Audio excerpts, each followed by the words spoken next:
الحمد لله رب العالمين، والصلاة والسلام على خاتم الأنبياء والمرسلين وعلى آله وصحبه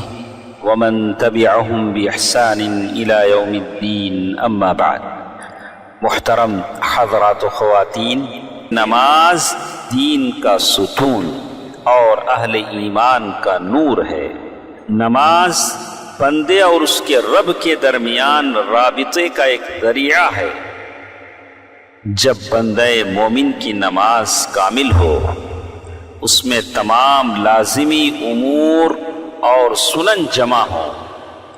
اس میں دل کی حاضری کے ساتھ،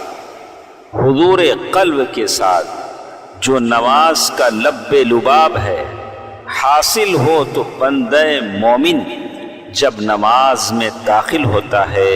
تو وہ سمجھتا ہے کہ وہ اپنے رب کے سامنے حاضر ہوا ہے، اور اپنے رب کے سامنے اس طرح کھڑا ہے جس طرح ایک ادب والا نوکر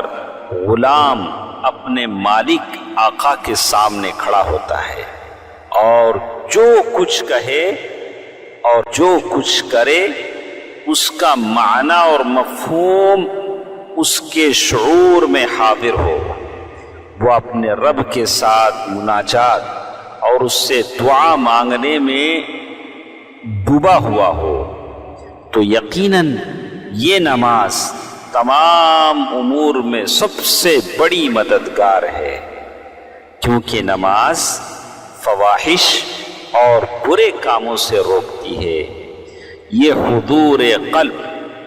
جو نماز کے اندر حاصل ہوتا ہے،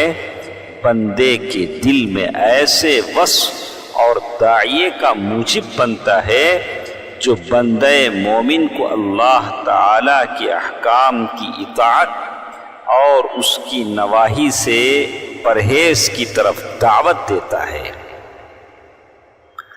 یہی وہ نماز ہے جس کے بارے میں اللہ تعالی نے ہمیں حکم دیا ہے کہ ہم ہر چیز کے مقابلے میں اس سے مدد لیں۔